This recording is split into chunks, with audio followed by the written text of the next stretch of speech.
¿Por qué millones de ecuatorianos están enfrentando apagones prolongados? ¿Qué está fallando en los proyectos energéticos clave del país? ¿Cómo afecta esta crisis a la vida diaria y a la economía de nuestro país? La crisis energética se ha convertido en uno de los desafíos más críticos para el desarrollo y la estabilidad económica de Ecuador. Y a medida que la dependencia de la energía hidroeléctrica tambalea, los efectos de sequías históricas y falta de mantenimiento en proyectos clave como lo es Coca-Cola Sinclair están dejando a millones de ecuatorianos en la oscuridad. Pero, ¿cómo llegamos a esta situación? ¿Qué se puede hacer para cambiar el rumbo y asegurar un futuro energético más resiliente? Si quieres saber estas respuestas, quédate hasta el final de este video. Pero primero acompáñame y viajemos un poco en el tiempo. Era 1992 y el gobierno de Sixto Durán Ballén enfrentaba una época de apagones jamás antes vista. Así que el presidente tuvo que tomar una decisión que fue insólita. ¿Se imaginan cambiar los relojes del país y que todo suceda una hora antes? Pues eso pasaba con Sixto Durán Ballén. Listo, ya está. Este fue el día a día de los ecuatorianos desde el 28 de noviembre de 1992 hasta el 5 de febrero de 1993. Los ciudadanos tuvieron que adelantar una hora en sus relojes, debido a los racionamientos eléctricos. A esto se lo denominó la hora sixtina. Pero no fue hasta 15 años después, que en 2007 Rafael Correa se posesionó como presidente de la República por el partido Alianza País, prometiendo dar solución a la crisis energética. ¿Pero lo logró? Durante su mandato, se elaboró un plan para el cambio de la matriz energética que contemplaba la construcción de varias hidroeléctricas. Según un reporte de Lupa Media, entre 2008 y 2017 se construyeron 14 hidroeléctricas, que entre las más importantes están Coca-Cola Sinclair, Sopladora, Delcy Tanizawa, San Francisco, Mazar Dudas, Toachi Pilatón, Manduriacu, Quijos, Ocaña, Baba, Alazán. Los 14 proyectos representaron una inversión millonaria, que alcanzaron los 11.274 millones de dólares. Pero estas no estuvieron libres de polémicas, ya que algunas de las centrales presentaron problemas técnicos o contractuales. Por ejemplo, la hidroeléctrica Quijos. Quijos, ubicado en la provincia de Napo, suspendida desde 2015 debido a problemas contractuales, la empresa contratista China Electric Engineering Company no cumplió con varios de los compromisos contractuales, como el uso de métodos técnicos desactualizados, maquinaria inadecuada y un equipo de trabajo con poca experiencia traído desde China. Debido a estos incumplimientos, la Corporación Eléctrica del Ecuador, o CELEC, decidió terminar el contrato. Tras la rescisión, la empresa china demandó al gobierno ecuatoriano, lo que derivó en un largo litigio que retrasó aún más el proyecto. Después de resolver este litigio, CELEC planea adjudicar el proyecto a un nuevo contratista, para así reactivar la planta. Esto como parte del Plan Nacional para enfrentar la crisis energética del país. Coca-Cola Sinclair, que está ubicada en Napo, desde antes de su operación en 2016 se detectaron más de 17.000 fisuras. Estas fallas estructurales han sido un problema continuo y aún no han sido completamente resueltas. Toachi Pilatón, ubicada en las provincias de Pichincha, Santo Domingo de los Áchilas y Cotopaxi, ha sido un proyecto que ha estado plagado de problemas desde su inicio, con varios cambios de contratistas debido a incumplimientos, enfrentando serias dificultades técnicas y financieras. Entre ellas, defectos en las pantallas de impermeabilización, desprendimientos en el túnel de presión y problemas con los drenajes en la chimenea de equilibrio de la central Ayuriquín. Financieramente, la empresa china CWE, encargada de las obras civiles, ha señalado que los retrasos en los pagos por parte de CELEC, la Corporación Eléctrica Estatal, causaron desequilibrios en el contrato. Además, CELEC puso multas por un total de 29,8 millones de dólares a la empresa, lo que ha aumentado la presión financiera sobre el proyecto. Con los proyectos ejecutados durante los 9 años del correísmo, según una investigación de Lupa Media con base en información del Ministerio de Energía, la capacidad de generación hidroeléctrica pasó de 2.033 megawatts a 5.036 megawatts, mientras que la capacidad de generación térmica aumentó de 852 megawatts a 1.620 megawatts. Además, la potencia efectiva nacional aumentó de 4.180 megawatts en 2008 a 7.445 megawatts en 2017, con un incremento de 3.265 megawatts según el portal. Para dar continuidad al cambio de la matriz energética, en 2017 se presentó el Plan Maestro de Electricidad, que contemplaba la construcción de nuevas centrales de generación termoeléctrica, hídrica, solar y eólica, para cubrir así la creciente demanda de energía en el país. En los siguientes gobiernos de Lenín Moreno y Guillermo Lasso, este plan quedó en segundo plano, y su porcentaje de ejecución fue bajo. Como consecuencia de esto, en octubre de 2023, los ecuatorianos volvimos a vivir en medio de apagones, que gracias a las lluvias que se presentaron en diciembre de ese año, se disiparon. El 21 de noviembre del 2023, a 2 días de dejar el poder, Guillermo Lasso firmó 8 proyectos para incrementar la generación de energía renovable en el país. Por su parte, el actual gobierno liderado por Daniel Noboa decidió actualizar el Plan Maestro de Electricidad, que está dividido en 2 componentes, el Plan Maestro de Electricidad 2020-2030 y el Plan de Expansión de la Generación 2021-2030. El Plan Maestro de Electricidad 2020-2030 busca asegurar el abastecimiento energético y promover así energías renovables. Por su parte, el Plan de Expansión de la Generación 2021-2030 se centra en la ampliación de la capacidad instalada, considerando tanto fuentes convencionales como renovables. Somos el punto más cercano al sol en todo el mundo, debemos aprovechar eso.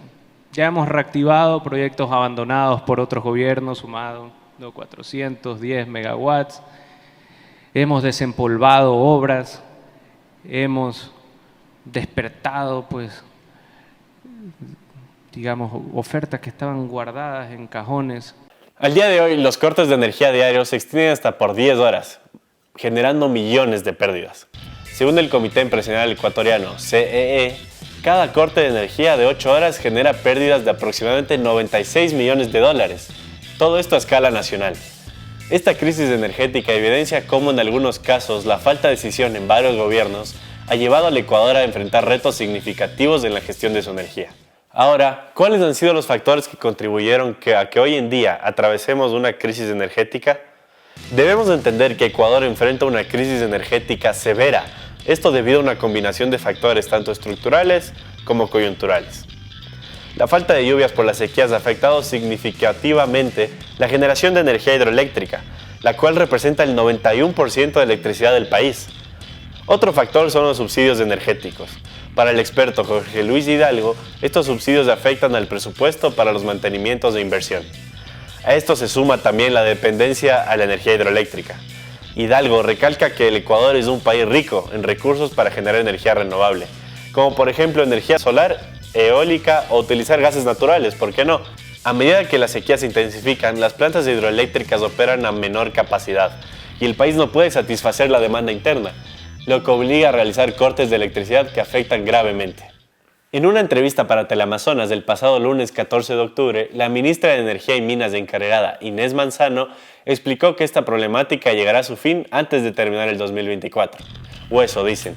Nosotros esperamos que vayamos a ir reduciendo las suspensiones hasta fines de noviembre. ¿Creen que esto sea posible? ¿Piensas que el Ecuador debería también contar con energías alternativas? Te explicaremos algunas de las energías alternativas que se pueden producir para evitar una dependencia como la que tiene el Ecuador actualmente, y que estas son viables en nuestro país.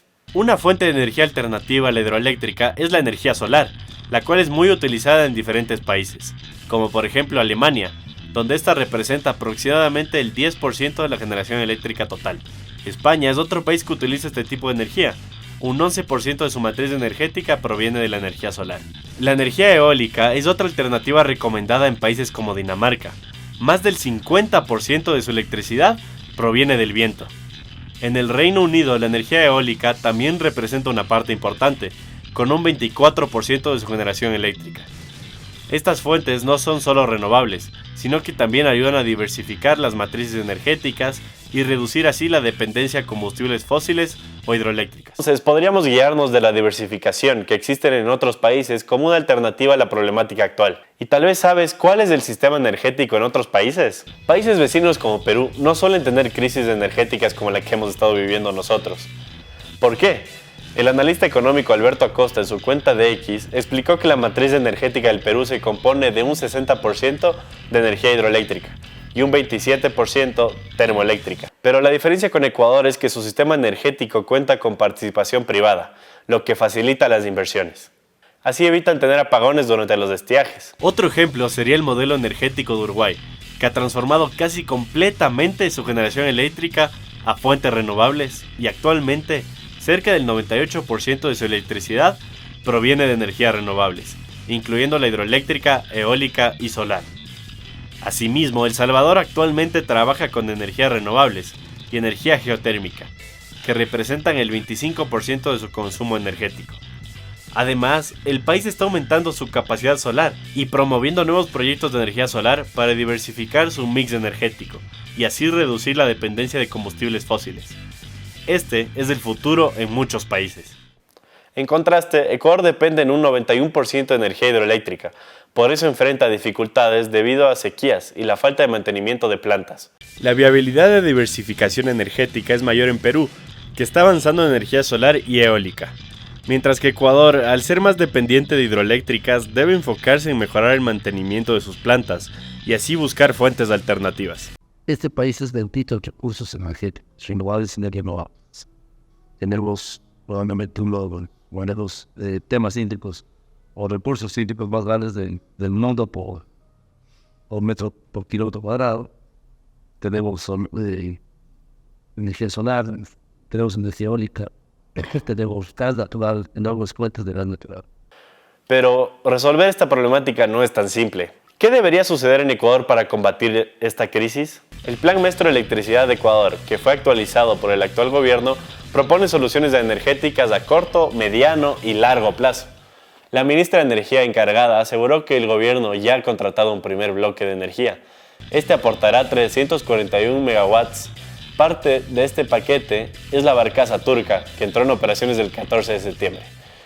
Otra de las medidas que ha tomado el gobierno es la eliminación de la tarifa eléctrica preferencial para el sector minero. Para nuestro experto Jorge Luis Hidalgo, esta medida es favorable. El país tiene que recomponerse, tiene que crearse nuevamente, tiene que hacer nuevamente una posición firme de que no está bien regalar la energía. Además, en este plan se busca diversificar las fuentes de energía para así depender menos de la hidroeléctrica, evitando así los impactos de las sequías en la capacidad energética del país. En este sentido, Hidalgo está de acuerdo, porque Ecuador es un país rico en energías renovables y que se deberían aprovechar estas oportunidades para tener un plan para generar la energía que falte durante las épocas de estiajes como la que vivimos hoy en día. Uno de estos es el proyecto geotérmico Chachimbiro, que busca diversificar la generación de energía en Ecuador, aunque se estima que tardará entre 5 y 8 años. Esto solo en comenzar a producir energía. Para apoyar este proyecto, el 3 de octubre el gobierno firmó un préstamo de $43 millones, conocido como Nippon, financiado obviamente por Japón.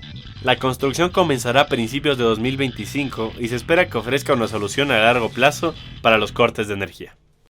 Mientras se cumplen todos los anuncios del gobierno para solventar esta crisis, a los ecuatorianos no nos queda más que esperar y seguir, desde nuestros espacios, aportando con el ahorro de energía y buscando alternativas de generación eléctrica, que estas lamentablemente pasan factura a nuestros bolsillos, pero es la única manera para continuar con nuestras labores diarias. Muchísimas gracias por ver este video y espero que te haya servido. Hasta la próxima, ya me tengo que ir porque esta batería solo dura un tiempito, ya se me apaga. Hasta luego.